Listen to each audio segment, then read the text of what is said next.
Hello friends, स्वागत है आपका मेरे यूट्यूब चैनल दीप क्लासेस में, जिसमें हमारा आज का टॉपिक है तमस उपन्यास का सार। हमारा आज का टॉपिक स्टार्ट करने से पहले अगर आप हमारे चैनल पर नए हैं या आपने अभी तक हमारे चैनल को सब्सक्राइब नहीं किया है तो इसे सब्सक्राइब कर लें, जिससे हमारे आने वाले वीडियो के सभी नोटिफिकेशन आप तक पहुंच सकें। चलिए अब हम अपना टॉपिक स्टार्ट करते हैं। तमस उपन्यास भीष्म साहनी का सबसे प्रसिद्ध उपन्यास है। इसका प्रकाशन सन 1973 में हुआ था। यदि बात की जाए इसके पात्रों की तो इसके निम्नलिखित पात्र हैं, जैसे नथु, बख्शी, अजीज़, मास्टर रामदास, मेहता, अजीत सिंह, देसराज, शकर, कश्मीरी लाल, जर्नैल, देवदत्त, लीज़ा, रिचर्ड, हकीम जी, सरदार जी, मौलादाद, हयात बख्श, लक्ष्मी नारायण आदि। अब हम इस उपन्यास के सार को देखते हैं। उपन्यास का आरंभ नत्थू के साथ होता है। मुराद अली ने नत्थू को सलोत्री साहब के लिए एक सूअर मारकर उपलब्ध कराने के लिए कहा है और इसके लिए नत्थू को 5 रुपए का नोट परिश्रम के रूप में दिया है। नत्थू ने किसी तरह एक सूअर को अपनी कोठरी में धकेल लिया और वह सारी रात उसे मृत्यु के घाट उतारने के लिए प्रयत्न करता रहा।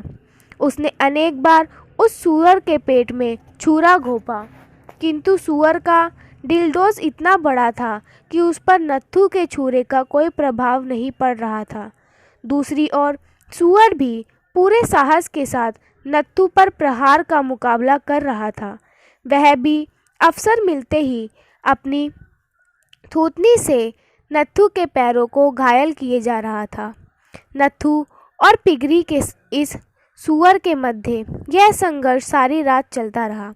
नत्थू के मन में कई बार यह आया कि वह सूअर को मारने का संकल्प त्याग दे, किंतु मुराद अली का भय और 5 रुपए का लोभ उसे वहां से हटने नहीं दे रहा था। जब उसने देखा कि भारी भरकम सूअर के पेट में छुरों के घाव का कोई प्रभाव नहीं होता, तो अंततः उसने एक बड़ी सील उठाकर सूअर पर निशाना मारा।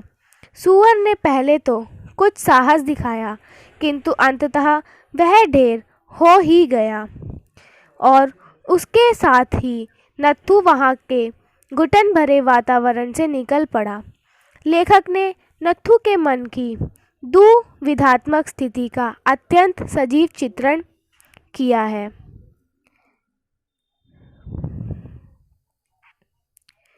यद्यपि मुराद अली के आदेश के अनुसार नत्थू को उसी कोठरी में रहना चाहिए था, किंतु वह इस उषम भरे वातावरण से मुक्त होना चाहता था।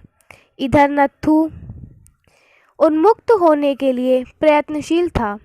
उधर नगर में कांग्रेसी प्रभात फेरी के आयोजन में लगे हुए थे। प्रभात फेरी के लिए अधिकतर बड़ी उम्र के लोग आते थे।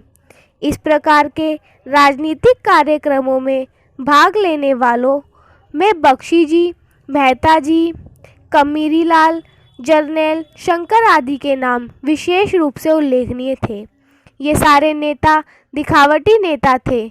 उपन्यासकार ने इनके भीतर के व्यक्तित्व की कलई खोलने के लिए कोई कसर नहीं उठा रही थी। ऊपर से उजली खादी पहनने वाले इन कथित नेताओं का खोखलापन देखते ही बनता है।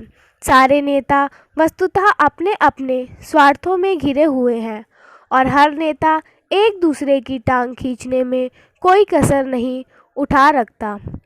अपनी कोठरी से निकलकर नत्थू ने स्वतंत्र वातावरण में सांस ली। रात के अंधेरे में उसे कुछ भी नहीं सूझ रहा था। वह बार बार किसी न किसी वस्तु से टकरा रहा था। रास्ते में उसे एक फकीर मिला जो तेनू गाफला जाग न आई चिड़िया बोल रहिया गीत गा रहा था। नत्थू ने उसे 1 पैसा दे दिया। फकीर ने मुक्त कंठ से नत्थू को आशीर्वाद दिया। नत्थू चल तो रहा था, किंतु उसकी कल्पना में अभी भी यह था कि प्रातःकाल छकड़ा आया होगा और उसके मारे हुए सूअर को सलोत्री के यहाँ पहुँचाया जा रहा होगा। नत्थू को अपनी पत्नी की भी बहुत याद सता रही थी। वह किसी भी तरह अपने घर पहुँचना चाहता था। सवेरा हो गया था। नत्थू ने देखा कि सारा गांव अंगड़ाइयाँ ले रहा है। लोग अपने अपने कार्यों में जुट रहे हैं। कहीं मस्जिद में अजान पढ़ने की आवाज़ आ रही है तो कहीं कांग्रेसी नेता देशभक्ति के नारे लगा रहे हैं।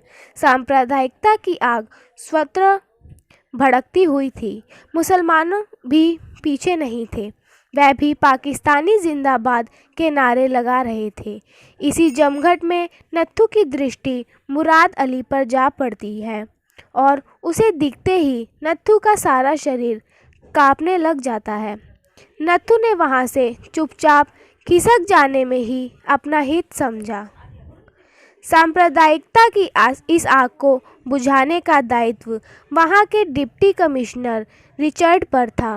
वह रिचर्ड का दुर्भाग्य था कि मूलतः इस इतिहास का विद्यार्थी और पुरातत्व प्रेमी होते हुए भी उस पर एक प्रशासक का दायित्व सौंपा गया था। कदाचित उसके इसी इतिहास प्रेम के कारण उसके और उसकी पत्नी लीज़ा के मध्य बराबर कटुता बनी रहती थी। लीज़ा जीवन का आनंद लेना चाहती थी, जबकि रिचर्ड बुद्ध की प्रतिमाओं में खोया रहना चाहता था। लीज़ा अपने आप को बियर की शीतलता में खोए रहती थी, जबकि रिचर्ड निरंतर तक्षशिला की कल्पना में खोया रहता था। स्वभावतः रिचर्ड उसके क्षेत्र में भड़की हुई सांप्रदायिकता की आग से नितांत बेखबर था। लीज़ा यह जानती थी कि वहाँ के हिंदू मुसलमान देश के नाम पर अंग्रेज़ों के विरुद्ध संघर्ष कर रहे हैं, जबकि कुशल अंग्रेज़ प्रशासक उन्हें धर्म के नाम पर लड़वा रहे हैं। रिचर्ड के पास पुलिस तथा अन्य एजेंसियों के मध्य से निरंतर नगर के भीतर की तनावपूर्ण स्थिति के समाचार मिल रहे थे। नगर में कांग्रेसियों ने प्रभात फेरी के साथ साथ तामीरी काम की योजना भी शुरू कर दी। कांग्रेस के स्थानीय नेताओं ने झाड़ू बेल के और कढ़ाइयाँ संभाल ली और मुसलमानों के एक मोहल्ले में नालियाँ साफ करनी शुरू कर दी। उनका यह कार्यक्रम गांधी की नीतियों के अनुसरण में आयोजित किया गया था। कांग्रेसियों के इस सेवा भाव को देखकर मुसलमान दगदग हो रहे थे और मुक्त कंठ से बख्शी जी, मेहता जी, कश्मीरी लाल और शंकर आदि की प्रशंसा कर रहे थे। इसी बीच इन कांग्रेसी सेवादारों पर पत्थर पड़ने लगे और इनका मन किसी अनहोनी घटना के प्रति शंकित हो उठा। तभी उसे यह मालूम पड़ा कि केलों की मस्जिद की सीढ़ियों पर कोई आदमी सूअर मारकर फेंक गया है।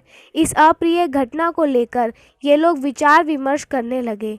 बख्शी जी के मतानुसार यह निश्चय ही अंग्रेज़ों की शरारत थी ताकि हिंदू मुसलमानों के मध्य तनाव उत्पन्न हो जाए। बख्शी जी चुप बैठने वाले नहीं थे।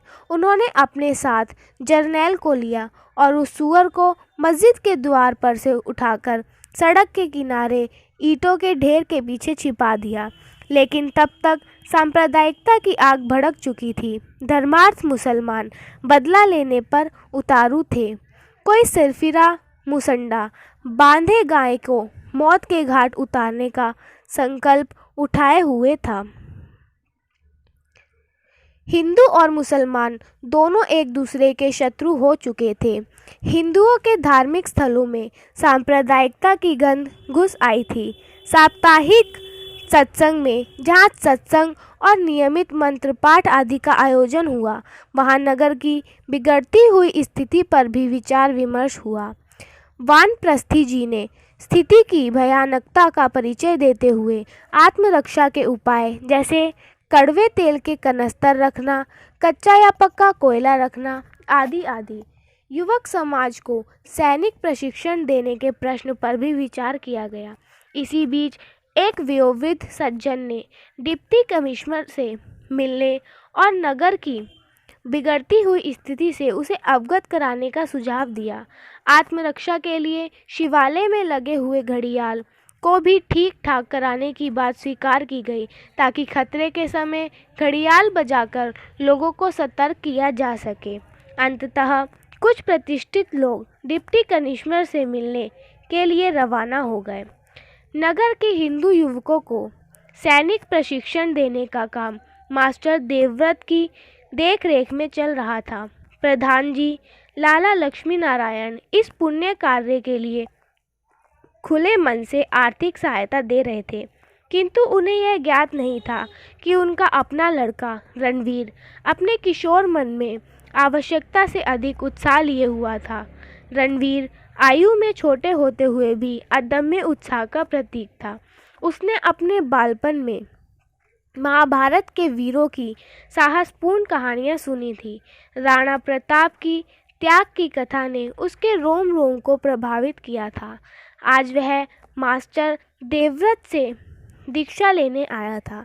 मास्टर जी ने उसके हाथों में एक मुर्गी थमा दी और छुरा देकर मुर्गी की गर्दन काटने का आदेश दिया।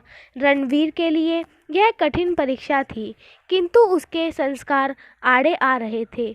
संकल्पशील के अभाव में वह अपनी परीक्षा में पूरी तरह तो सफल नहीं हो पाया, किंतु फिर भी मास्टर जी ने उसका उत्साह बढ़ाया और मुर्गी के रक्त से रणवीर के माथे पर टीका लगाकर उसे दीक्षा दी। युवकों ने मास्टर जी के मार्गदर्शन में एक अच्छा खासा शास्त्रागार जुटा लिया था। किसी प्रकार उन्हें कड़वा तेल तो मिल गया था, किंतु ऐसी कड़ाही नहीं मिल पाई थी जिसमें पूरा एक कनस्तर तेल उबाला जा सके। तभी बोधराज को इस समस्या का हल सूझ गया। निर्णय किया गया कि रणवीर और धर्मवीर जाकर हलवाई की दुकान से एक बड़ी कढ़ाई ले आए। रणवीर का उत्साह पागलपन की सीमा का स्पर्श कर चुका था। जब वह दोनों हलवाई की दुकान पर पहुंचे तो संयोग से हलवाई वहीं मिल गया। हलवाई ने सहज भाव से पूछा कि भाई, यह कढ़ाई क्यों ले जा रहे हो, किधर ले जा रहे हो? रणवीर ने इस प्रश्नों का उत्तर देने के स्थान पर छुरे से हलवाई पर प्रहार कर दिया। ऐसा प्रतीत होता था मानो रणवीर किसी को मार डालने की अपनी क्षमता की प्रतीक्षा दे रहा था। इधर बख्शी जी, हयात बख्शी आदि का एक शिष्टमंडल नगर में डिप्टी कमिश्नर रिचर्ड से मिलने के लिए उसके घर पर ही आ गया। बख्शी जी सबसे अधिक चिंतित दिख रहे थे। कहने लगे कि सरकार की तरफ से फौरन ऐसी कार्यवाही की जानी चाहिए जिससे स्थिति काबू में आए, वरना इस शहर में चीलें मंडराएगी। रिचर्ड ने शांति बनाए रखने के लिए अनेक सुझाव दिए। फौज की चौकियां बिठाने के लिए कहा, कर्फ्यू लगाने का आग्रह किया, किंतु रिचर्ड की दृष्टि में ये उपाय इस समस्या का समाधान नहीं था।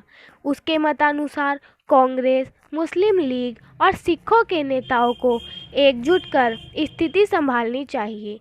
रिचर्ड ने सुझाव दिया कि सभी को मिलकर अमन कमेटी बनानी चाहिए, जो नगर में जाकर शांति की स्थापना कर प्रयत्न करे। शिष्टमंडल रिचर्ड के यहाँ से निराश होकर लौटा था। सभी यह समझते थे कि रिचर्ड नगर की समस्या के प्रति उदासीन है। नगर में गड़बड़ी शुरू हो चुकी थी। शिष्टमंडल के सारे सदस्य भीतर से डरे हुए थे। मुसलमानों के मन में यह विश्वास जमा हुआ था कि कांग्रेस सिर्फ हिंदुओं की ही संस्था है, अतः वह लोग बख्शी, मेहता आदि के सद्भाव के प्रति भी सशंकित रहते थे। दूसरी ओर कांग्रेस के मेहता जी कांग्रेस के मुसलमान सदस्यों पर पूरा विश्वास नहीं करते थे। मुसलमानों में भी ऐसे लोग थे जो कांग्रेसी मुसलमानों को हिंदुओं का पिट्ठू अथवा दुम हिलाने वाले कुत्तों की तरह समझते थे और उनसे घृणा करते थे। इन कट्टरपंथियों में मौला दादा का नाम विशेष रूप से उल्लेखनीय था। कुछ समय के लिए नगर की स्थिति में कुछ सुधार हो गया। नगर के शिवालय के बाजार में पुनः चहल पहल दिखने को लगी। कुबड़े हलवाई कि यहाँ भी भीड़ जुट गई थी। इब्राहिम इत्र फरोश कंधे पर तरह तरह की बोतलें लटकाए हुए जा रहा था। बच्चे स्कूलों को जा रहे थे। खुदा बख्श कपड़ों की सिलाई में जुटा हुआ था। तथापि यह सारी चहल पहल ऊपरी थी। हिंदू मुसलमानों के बीच शत्रुता की आग गहरी जमी हुई थी। शिवालय का घड़ियाल दुरुस्त कराया जा रहा था। उसमें नई रस्सियां बांधी जा रही थी। गोरखा चौकीदार रामबली बड़ी मुस्तैदी से घड़ियाल की सफाई में लगा हुआ था।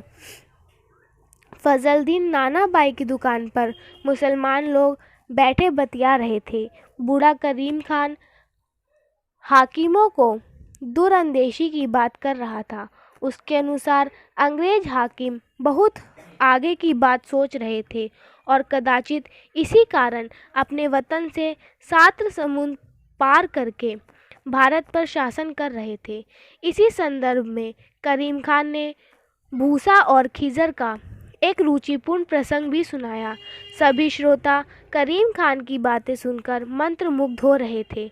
नत्थू भी इन्हीं श्रोताओं में था, किंतु जब से उसने मस्जिद पर मरे हुए सूअर के पाए जाने का समाचार सुना था, वह बहुत घबराया हुआ था। उसे बार बार ऐसी शंका हो रही थी कि मस्जिद की सीढ़ियों पर पाया गया सूअर वही तो नहीं जिसे वह उस रात को कोठरी में मारकर आया था। उसे यह भी संदेश था कि शायद मुराद अली ने सलोत्री साहब के नाम लेकर यह शरारत कराई हो। जो भी हो, वह इस सारे प्रसंग के कारण बहुत चिंतित था और किसी भी तरह अपनी पत्नी तक पहुंच जाने के लिए ललायित था। फजलदीन नानबाई के कहवे खाने में भीड़ बराबर लगी थी। निकट ही मस्जिद भी थी। तभी पता चला कि गोल्डा शरीफ के पीर उस मस्जिद में आने वाले हैं। जब पीर साहब तशरीफ़ लाए तो सभी लोगों ने उनका अभिवादन किया और पीर साहब भी सभी को आशीर्वाद दे रहे थे। नानबाई पीर साहब का बहुत बड़ा प्रशंसक था। वह सभी को पीर साहब की महानता से परिचित करा रहा था।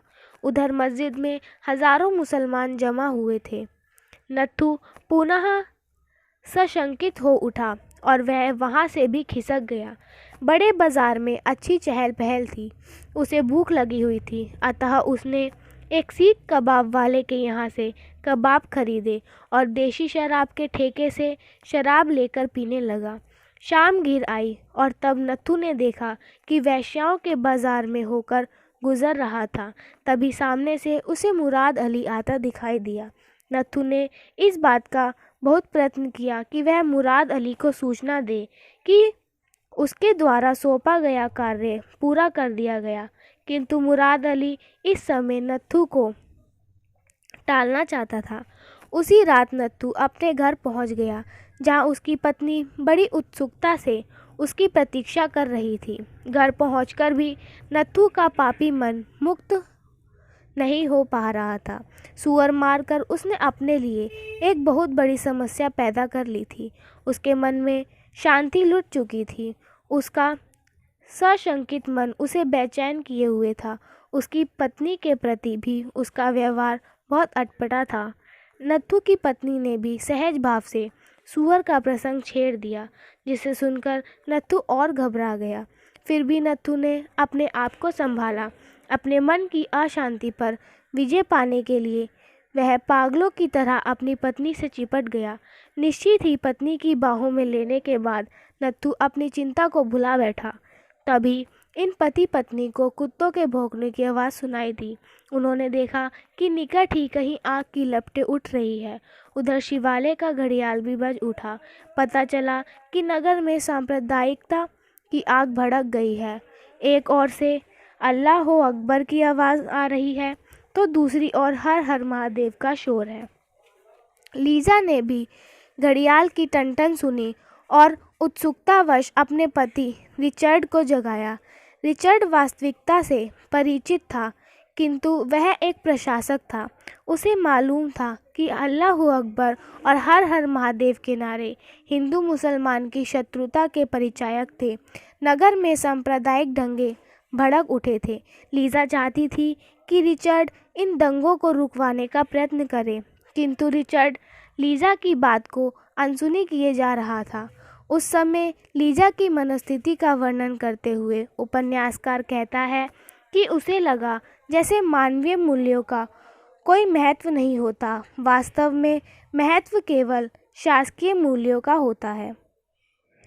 नगर में सर्वत्र अशांति फैली हुई थी। भोले भाले नागरिक अत्यंत भय से त्रस्त थे। सभी अपनी अपनी सुरक्षा के लिए चिंतित थे। अब की बार सांप्रदायिकता की आग की लपटें बहुत ऊंची उठ रही थी। सामान्य गृहस्थी भी आत्मरक्षा के लिए छोटा मोटा हथियार संभाले हुए थे। लाला लक्ष्मी नारायण के घर में एक छोटी सी कुल्हाड़ी थी जो कि आज उन्हें मिल नहीं रही थी। सच्चाई यह है कि दातुन तोड़ने की उस छोटी सी कुल्हाड़ी को लेकर लाला जी ने घर में कोहराम मचा रखा था। उधर उनका पुत्र रणवीर युवक संघ का प्रमुख कार्यकर्ता था। उसे दिन रात एक ही धुन थी, शस्त्रागार को सुसज्जित करना। आज भी वह तैयारियों में लगा हुआ था, अतः घर पर कैसे रह सकता था। लालाजी पुत्र की अनुपस्थिति में बहुत चिंतित थे, क्योंकि नगर में चारों ओर आगजनी मारकर की घटनाएं हो रही थी। यद्यपि लालाजी के पड़ोसी फतेहदीन ने यह विश्वास दिला रखा था कि उनके रहते लालाजी पर कोई आँच नहीं आएगी, फिर भी लालाजी का मन डरा हुआ था। रणवीर के लिए लालाजी अभी भी अत्यंत चिंतित थे। मनुष्य दुख के समय प्रभु का स्मरण करता है। लालाजी का परिवार भी इस खतरे की घड़ी में गायत्री मंत्र का जाप करने लग गया। लालाजी रणधीर को ढूंढने के लिए बाहर जाना चाहते थे, किंतु उनकी पत्नी ने उन्हें जाने नहीं दिया। अंततः उन्होंने अपने नौकर नानकू के हाथों अपने समधी को यह संदेश भिजवाया, जिससे कि समधी अपने मित्र शहनवाज से कहकर उसे किसी सुरक्षित स्थान पर पहुंचा दे। घर में जवान बेटी थी। तभी उन्हें अपने घर के पीछे बचाओ बचाओ का स्वर सुनाई पड़ा। उन्हें लगा कि संभवतः रणधीर का स्वर है, किंतु यह उनका भ्रम था। वस्तुतः कुछ मुसलमान किसी सिख के पीछे लाठी लिए भागे जा रहे थे और सिख किसी तरह बच निकलना चाहते थे। नगर में तनाव बहुत अधिक बढ़ गया था। सारा कारोबार बंद हो गया था। लालाजी लक्ष्मी नारायण के समधी ने शहनवाज को भेजकर लालाजी के परिवार को सुरक्षित स्थान पर पहुंचाने की व्यवस्था कर दी थी। शहनवाज एक मुसलमान होते हुए भी दोस्तों का दोस्त था। दोस्ती ही उसका सबसे बड़ा धर्म थी। आर्थिक दृष्टि से संपन्न होने के कारण वह नगर के हाकिमों के साथ भी उठता बैठता था। अनेक हिंदू परिवारों में उस पर बहुत विश्वास किया जाता था। एक बार उसका एक मित्र रघुनाथ दंगों के कारण अपना मूल स्थान छोड़कर यहाँ बस गया था। मूल निवास की सुरक्षा का भार घर के नौकर मिल्की पर ही था। सभी जेवर आदि मूल निवास पर ही रखे हुए थे। रघुनाथ की पत्नी ने शहनवाज के हाथों ही वह जेवर आदि मंगवाने का निश्चय किया। शहनवाज ही इस विश्वास के योग्य था। रघुनाथ के घर पहुंचकर शहनवाज ने जेवरों का डिब्बा ढूंढ लिया। इस काम में मिल्की ने शहनवाज की पूरी सहायता की। मिल्की ने सिर पर चोटी रखी हुई थी। यद्यपि शहनवाज हिंदू परिवारों में बहुत घुला मिला था और दोस्तों का दोस्त माना जाता था, फिर भी जब उसकी दृष्टि मिल्की के सिर की चोटी पर पड़ी तो उसके भीतर का इस्लाम जाग उठा था और उसने अकारण ही मिल्की को ज़ोर से धक्का दिया। शहनवाज ने लौटकर जेवरों का वह डिब्बा रघुनाथ की पत्नी को थमा दिया। मिल्की के संबंध में उसने बात बदल दी और यह कहा कि वह सीढ़ियों पर से खुद गिर गया और गंभीर रूप से घायल हो गया। हिंदू लोग पूरी तैयारी कर रहे थे। मजदूर नेता देवदत्त कांग्रेसियों और मुसलमान लीगियों के मध्य मेल कराने का प्रयत्न कर रहा था। सारे नगर में गड़बड़ी थी, किंतु अमन के इस दीवाने को रोकना कठिन था। उसके पिता ने बहुत रोका, किंतु वह माना नहीं। उसे पार्टी कार्यालय में एक आवश्यक बैठक में भाग लेना था। रास्ते में उसे कई जगह फसाद होने से समाचार पता लगे। किंतु वह तनिक भी विचलित नहीं हुआ। उसे यथासंभव बैठक में भाग लेने जाना था। मजदूर नेता में ऐसा ही अदम्य उत्साह होता है। बैठक में निर्णय लिया गया कि सबू समुदाय के लीडरों की बैठक बुलाई जाए। फलतः हयात बख्श के घर पर एक बैठक बुलाई गई, जिसमें बख्शी ने भी भाग लिया। तथापि ऐसे सारे प्रयत्न कट्टरपंथी हिंदुओं और धर्मार्थ मुसलमानों के कारण असफल हो रहे थे। जर्नैल भी ऐसा प्रयत्न करते करते अपने प्राणों की बलि दे चुका था। रणधीर आदि युवक पूरे उत्साह से शास्त्रादि जुटाने में लगे थे। अल्पायु होने के कारण उन लोगों के भीतर केवल उत्साह था, विवेक शक्ति नहीं थी। वे कुछ कर गुजरने के लिए आतुर थे। यह दल किसी भी आते जाते मुसलमान को अपने छुरे का शिकार बनाना चाहता था। जैसे ही कोई मुसलमान गली के निकट से गुजरता, ये सब मिलकर घात लगाते, किंतु सफलता नहीं मिल पा रही थी। अंततः इत्र फुलेल बेचने वाला उसके हमले का शिकार हुआ। युवक संगठन का सदस्य इंद्र उसके पीछे हो लिया। फुलेल वाला उस इंद्र को बालक ही समझता रहा। रास्ते भर उससे बतियाता रहा। गली के मोड़ से पहले ही इंद्र ने फुलेल वाले पर छुरे से भरपूर घाव कर दिया। फुलेल वाला चीख उठा। तब तक इंद्र गायब हो गया था। नत्थू अलग परेशान था। उसके मन में तरह तरह की शंकाएं उत्पन्न हो रही थी। कोई भी व्यक्ति उसके घर की ओर आता, उसका मन किसी अनिष्ट से कांप उठता। उसने अभी तक सुअर मारने का रहस्य किसी से नहीं खोला था। यहाँ तक कि उसने अपनी पत्नी से भी यह रहस्य छुपाए रखा। स्वभावतः उसका मन बोझिल हो गया। अंततः उसने अपनी पत्नी को उस रात की सारी घटना सुना दी। उसने अपने पत्नी के समक्ष यह स्वीकार किया कि जो सुअर मस्जिद पर मरा हुआ देखा गया था, वह उसी ने मारा था। मुराद अली द्वारा दिए गए 500 रुपये से 4 रुपये अब भी उसके पास बचे थे। अपनी पत्नी को आगे रहस्य प्रकट करने के बाद नत्थू को राहत की अनुभूति हुई। दोनों में परस्पर इस रहस्य को अपने अपने भीतर छुपाए रखने की शपथ ली। झगड़ा फसाद चारों ओर फैला हुआ था। खानपुर के निकट एक गांव में हरनाम सिंह चाय की दुकान करता था। दुकान पर आज ग्राहक नहीं था। खानपुर में कोई भी बस नहीं थी। हरनाम सिंह की पत्नी बंतो जानती थी कि उस गांव में एक दो सिख परिवार को छोड़कर सारे मुसलमान ही रहते थे, जो किसी भी समय उनकी दुकान लूट सकते थे, उन्हें मृत्यु के घाट उतार सकते थे। हरनाम सिंह बहुत धर्मपरायण सिख था। उसे वाहे गुरु पर बहुत विश्वास था। उसी दिन वयोवृद्ध करीम खान उसकी दुकान पर आया और कहने लगा, हरनाम सिंह, अब तुम देर मत करो। अब बाहर से बलवाई आने वाले हैं।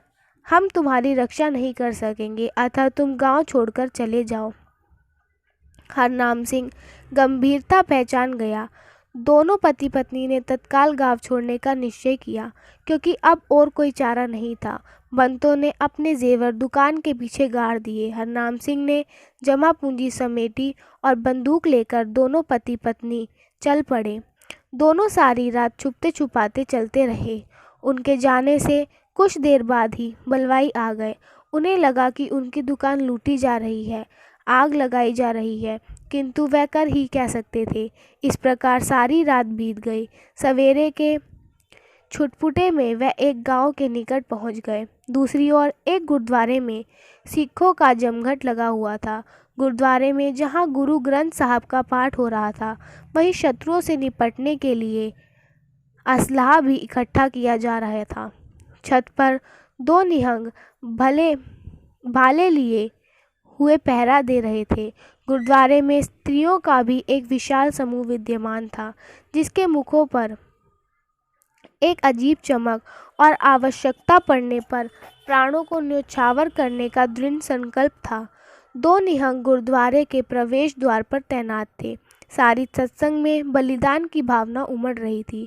जो बोले सोनेहाल, सत श्री अकाल की धुन गूंज रही थी। दूसरी ओर से अल्लाहू अकबर के नारे गूंज रहे थे। तभी गुरुद्वारे में सरदार तेज सिंह ने सारी संगत को आने वाले खतरे से अवगत कराया और कमर कसने का उपदेश दिया। सारी संगत में सोहन सिंह नाम का एक दुबला पतला युवक तेज सिंह की बात से सहमत नहीं था।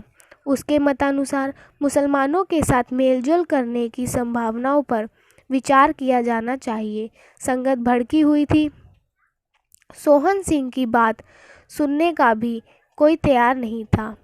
निहंग सिंह तो आगे से बाहर हो गया और उसने सोहन सिंह की गर्दन पर कसकर प्रहार किया। किसी तरह लोगों के बीच बचाव किया।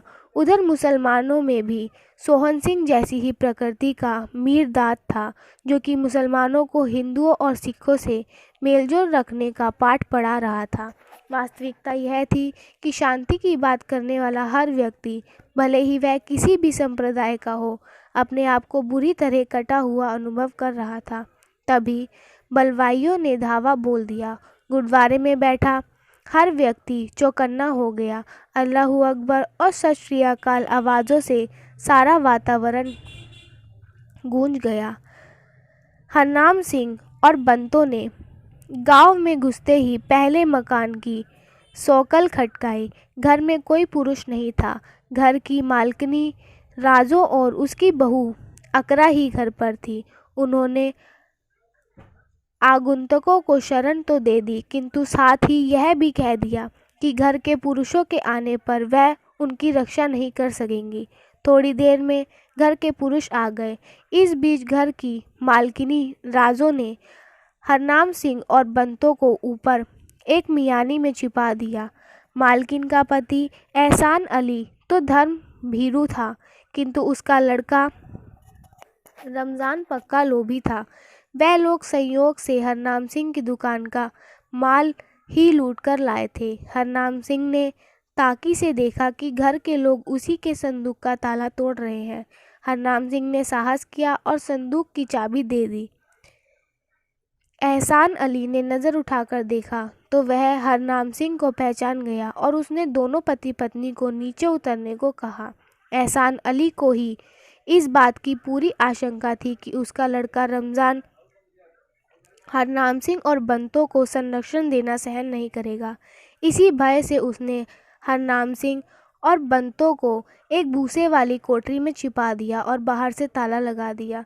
जब रमज़ान लौटा तो उसे किसी तरह यह पता लग गया कि उसके माता पिता ने किसी सिख दंपत्ति को संरक्षण दे रखा है। उसने भूस वाली कोठरी का दरवाज़ा तोड़ दिया, किंतु जैसे ही वह हरनाम सिंह की गर्दन मरोड़ने लगा, वह उसे पहचान गया और किसी कारण उसके मन में दया आ गई और उसने उन्हें जीवित छोड़ दिया। आधी रात को ही राजो उन दोनों को अपने घर से बाहर ले आई। वह दोनों फिर से नदी पार कर रहे थे और राजो के प्रति हार्दिक आभार प्रकट कर रहे थे। हरनाम सिंह तो बहुत भावुक हो उठा था। मुसलमान लोगों ने पूरी लूटपाट मचा रखी थी। मुरादपुर की ओर से लौटते हुए उन्हें एक सिख युवक दिखाई दिया और सबने मिलकर उसका पीछा किया। कुछ देर तो वह युवक खाइयों में लुकता छिपता रहा, किंतु अंततः उसे घेर ही लिया गया। उस पर पत्थरों की बौछार कर दी गई। वह बुरी तरह से घायल हो गया। यह सिख युवक एक और कोई नहीं, हरनाम सिंह का ही लड़का इकबाल सिंह था। वह अकेला और निहत्था था, जबकि रमज़ान आदि बहुत से मुसलमान उस पर टूट पड़े। जब वह पत्थरों की मार से बुरी तरह घायल हो गया तो उसे इस शर्त पर जीवनदान दिया गया कि वह कलमा पढ़ेगा, अर्थात मुसलमान बनना स्वीकार करेगा। इकबाल सिंह के पास और कोई उपाय नहीं था। सब लोग उसे अपने साथ ले गए और तबलीग की रस्म अदा की गई। मुल्ला और नाई को बुलाकर इकबाल का धर्म परिवर्तन करा दिया गया और अब वह सिख युवक इकबाल अहमद बन गया। उसके धर्म परिवर्तन की प्रक्रिया घोर अपमानजनक और मुसलमानों की धार्मिक कट्टरता की परिचायक थी। हिंदू और मुसलमानों में 2 दिन तक युद्ध चलता रहा। गुरुद्वारे में अनेक लाशें बिछ गई। कस्बे में भी इधर उधर बहुत लाशें बिखरी पड़ी थी, जो कि सांप्रदायिकता के नाम पर मनुष्यों के द्वारा मनुष्य पर किए गए अत्याचारों की क्रूर कथा कह रही थी। युद्ध विराम के लिए मुसलमान 2 लाख रुपए मांगते थे और इसी प्रश्न पर गुरुद्वारे में विचार विमर्श हो रहा था। अंततः तेज सिंह ने छोटी ग्रंथि को जाकर मुसलमानों से 1 लाख रुपए तक फैसला करने का अधिकार दे दिया। जिस रास्ते से छोटा ग्रंथि जा रहा था उधर से ही बलवाइयों ने धावा बोल दिया। बड़े ग्रंथि ने छोटे ग्रंथि मेहर सिंह को वापस बुलाया, किंतु मुसलमानों ने उसे क्षमा नहीं किया और मेहर सिंह भी सांप्रदायिकता की बलि देवी पर चढ़ा दिया गया। बलवाइयों ने फिर से धावा बोल दिया। गुरुद्वारे में भगदड़ मच गई। सिखों का एक बड़ा झुंड नंगी तलवारें लेकर चल पड़ा, किंतु मुसलमानों के आगे वह टिक ना सके। गुरुद्वारे में बैठी हुई स्त्रियों ने मुसलमानों के हाथों अपमानित होने के स्थान पर अपने प्राण देना श्रेयस्कर समझा। यह दृश्य अपने आप में अत्यंत करुणापूर्ण था। कुछ स्त्रियां अकेली और कुछ नन्हे मुन्नों के साथ प्राणोत्सर्ग करने के लिए जा रही थी। स्त्रियों के दल का नेतृत्व जसबीर कौर कर रही थी, जो कि हरनाम सिंह की विवाहिता पुत्री थी। स्त्रियों का दल पक्के कुएं की ओर बढ़ रहा था। प्राणोत्सर्ग की भावना से प्रेरित इन स्त्रियों के मुखमंडल पर एक दिव्य आभा चमक रही थी। जसबीर कौर ने सबसे पहले कुएं में छलांग लगाई और उसके बाद एक एक करके गांव की दासियां स्त्रियां कुएं में कूद पड़ी। कुएं में से नन्हे बच्चों की चीखें सुनाई पड़ रही थी। इसके साथ ही एक दर्दीली और अंधेरी रात का अंत हुआ। सर्वत्र लूट खसोट, आगजनी और मारकाट के दृश्य दिख रहे थे।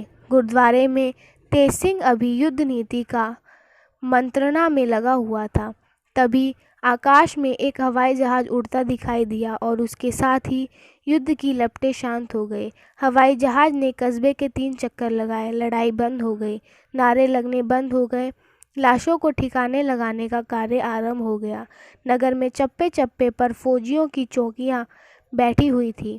पुलिस और घुड़सवार सिपाहियों की गश्त आरंभ हो गई थी। एक बार फिर सामान्य जीवन आरंभ होने लगा। डिप्टी कमिश्नर स्वयं शहर का दौरा करने लगे। शरणार्थियों के पुनर्वास का काम आरंभ हो गया।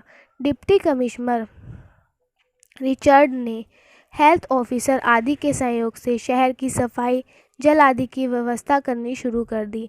जहां अभी भी फसाद का डर था वहां कर्फ्यू लगा दिया गया। समाज सेवी संस्थाओं से सहयोग देने की अपील की गई।